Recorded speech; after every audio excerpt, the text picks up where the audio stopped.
He was like, what does that mean? Like, we're just friends. I'm like, I'm not fucking you anymore. He just started laughing.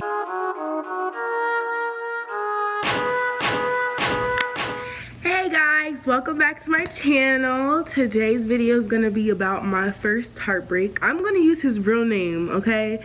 Because I'm just that bold, you feel me? His name is Ali. And I'm just over the situation now.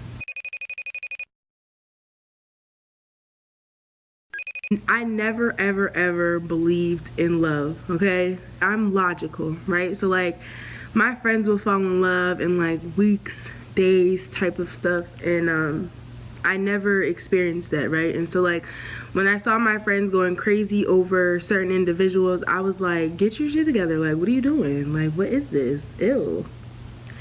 Then it happened to me, so now I can't say anything and I'm ashamed of myself. Ali, he's 42? Oh, 42 years old. I am 21. So yes, there is an age difference. I met Ali on Tinder. We met that same day that we started texting. He decided that he was gonna come see me.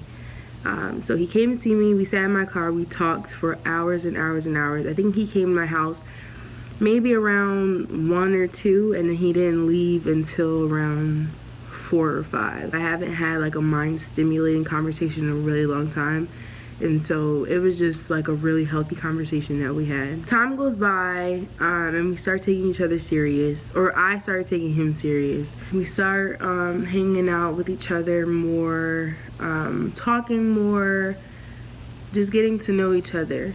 And I always hear about like if you mess with older guys, they manipulate you and they take advantage of you and stuff like that, but this was never the case with him. Like, he never tried to take advantage of me, or in my opinion, he never tried to take advantage of me. He never tried to manipulate me. We honestly had mind stimulating conversation, honest conversations, and I believed everything that he said. And throughout our relationship, what I was really attracted to him about wasn't just the looks, wasn't the sex. It was he actually gave me the illusion, I'll call it an illusion, that he cared. And so when we had a situation, when something was wrong, he always knew what was wrong and when something was wrong, but I wouldn't say anything. Only because I feel like niggas is gonna do, or people in general are gonna do what they wanna do at the end of the day anyway. I really love the fact that he got me to speak and got me to verbalize situations and things and feelings that I was experiencing, and that he actually took the time to listen to what was going on, and we would talk through it. All my other relationships, niggas didn't care enough to ask me what was going on, nor did they know when something was wrong, and I didn't tell him. One night, I'm at his house. We just finished having sex, and we're laying down, just talking and kind of just like enjoying the vibe that we gave each other, enjoying the time that we were spending together. And he got a phone call from some lady, and they just kept on calling. So he wasn't answering for like the first 2 times that they called, but he was also like kind of in and out of sleep. So I woke him up, I told him that his phone was ringing. He answered the phone. He was like, I'm in bed, like I'm asleep, like this is not the time. And she just kind of sounded like she was drunk. So he hung up, put the phone aside, and then I asked him, like, who was it? He was like, some girl in California, and that's pretty much all he said about it. Then he was like, oh, I have to call Ann. So he grabs his phone again, and he calls Ann. She doesn't answer. Person calls him back, and he says to me, Tot, don't say anything. Okay? So automatically, when somebody tells you not to say anything when they're on the phone, you either think like it's a mom or someone that doesn't know what you're doing. So they're talking. I can't hear anything that she's saying. He was just like, I just wanted to make sure you made it home safely. He's whispering. And so put the phone down, we go to sleep. The next morning I asked him who was on the phone, and he was like, it was Ann. I'm just like, okay, who's Ann? He was just like, I told you about her. And I'm like, is that somebody that you fuck with or somebody that you're fucking? And he was like, I fuck with her. I'm like, okay. That didn't really answer my question, so I kind of just like looked at him like, okay, like, huh? So I had to keep my composure. Once I kind of got myself together, I was like, I asked him, so is it safe to say that you guys are having sex with each other? And he was like, yeah, I'm fucking her. And y'all, like, I understand we had that open dialogue. I understand that we were able to have that open communication and have like that level of honesty with each other, but it wasn't something that I expected, okay? So like when we had first met, he told me he just finished messing with somebody and it was serious. I assumed that he just got out something and then like I was the new, like we were taking it slow and we're just gonna see where things went. I'm guessing not. Like, I'm still confused about the situation because I don't know the timeline on when he stopped messing with that person and had this Ann lady in the mix, you feel me? So I'm not really sure where that even came about, and I've asked him multiple times and he hasn't told me. So I'm laying in bed and I'm just like, what the heck? Like, I'm just so confused about the situation. I really wanted to cry, y'all. Like, my heart was like literally like being shattered in front, like right there, like, and he was right there. I was like, I have a question, why do men cheat? And he was like, because they want to. And he said it in like an aggressive manner. So I'm just like, this situation just doesn't seem right, okay? And so like because I didn't want to spaz on him, I would take breaks in between our conversations. I asked him, does she know about me, right? And I feel like with this question, after you get the answer to this question, you already know what's up. Like, you already know what's going on. You know basically the situation. And he was like, no. And I started laughing, and he was like, what's so funny? And I was just like, nothing. And I'm just laughing and laughing. And I'm just like, wow, like, I'm really being played. He falls asleep, and I'm just laying there, and I wanted to cry so bad, you guys. Like, I wanted to really, like, bawl my eyes out. And I was like, I gotta get up and go. Like, I just have to get up and go.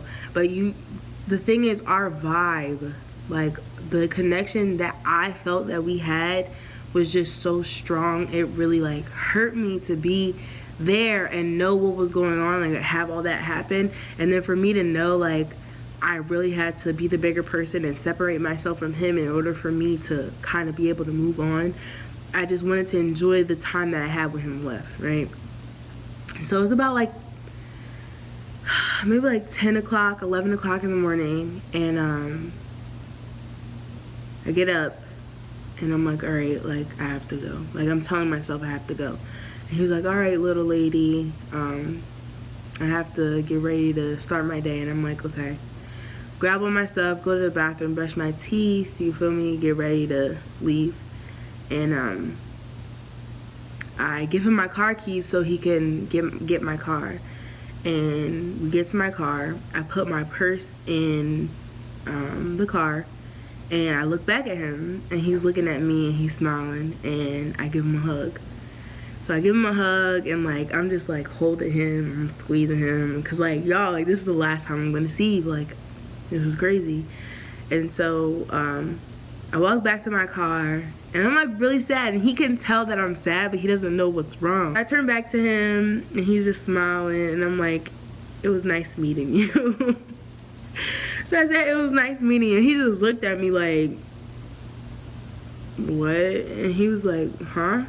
I'm like, it was nice meeting you. And then I asked for another hug, and I was like, he was like, okay. And then he came to me, I gave him another hug again. I'm like squeezing him, caressing him, because that was my boo, y'all. Like, that was literally my, like, I loved him, okay? I loved him. As soon as I get in my car and like turn off his street, I start bawling my eyes out, okay? I'm bawling my eyes out.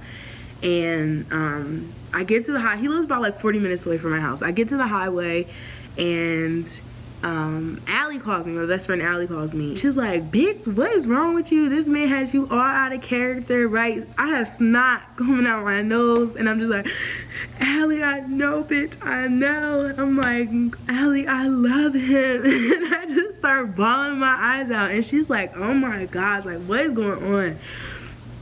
And I'm just like, bro, I'm like, did he call you? She's like, yeah, he told me what happened and how he called his girlfriend in front of your face and all this stuff. I'm just like, bro, like, do you not see the issue right there? Like, he called his girlfriend in my face. And like, I'm telling him, I would never call my nigga in your face. Like, that's disrespectful to my nigga because I'm laying in bed with another man. And it's disrespectful to him because I'm on the phone with my boyfriend in his face. You feel me? You're not supposed to cheat anyway, right? Let's just get that across the board. He calls me. He's like, what are we doing? And I'm like, what do you mean? He was like, you said nice to meet you. I'm like, yeah. He's like, so you're not coming over here anymore? I said, no. And he was like, but what does that mean? I'm like, we're cool. Like, we can be, like, he was like, so we're not friends? I'm like, we're cool. Like, we can be friends. And he was like, were we not friends before? At that point, I knew that I was being played. Like, he manipulated me. He took advantage of me. Like, at this point, I knew that you were fucking with me. I'm like, you literally said all you had to say. He was like, what did I say? And I basically ran the situation back to him, but I did like the key points. He was saying if someone had asked him 5 questions about me, all he would know was the kind of car that I drove. And that, like, really hurt me, like, because I told him more than I've ever told anyone else, and so for him to say that, it was really insensitive. He was like, and if Ann had called me now, like, I would still answer. And he was basically telling me that I should have been grateful that he was laying in bed with me and not with her. And I was like, what in the world is going on? I literally felt like I was in the Twilight Zone because I be playing niggas. Okay, I be playing niggas. So for a nigga to play me, I'm just like, what in the actual fuck is going on? He was like, what does that mean? Like, we're just friends? I'm like, I'm not fucking you anymore. And he just started laughing. He was like, so much to learn, so much to learn. And I'm just like, this man is literally insane. I hung up on him, and again, I started crying. I'm just like, I can't believe I let myself get played like this. We've been messing with each other for a little minute, right? And so we're not using protection. So I find out that you're sleeping with somebody else. Are you using protection with them? And it seems serious, so I kind of know that you're not, right? So why would you put me in that predicament? Like, you're a grown-ass man. Like, you feel me? You should know better. And so for me, he was the only person I was messing with, so I just assumed that it was okay. And we had that open communication. He told me that he wasn't sleeping with anybody else. I just felt like I was just bamboozled. Like, I was really hurt about the situation. I'm just so over it. Y'all don't even understand. But I hope you guys enjoy my story time. Again, watch these niggas because niggas ain't shit. But make sure you comment, like, subscribe, and I'll see you guys in the next video. Have mercy on my soul. Don't let my heart turn cold. Have mercy on me. Have mercy on my soul. Don't let my heart turn cold.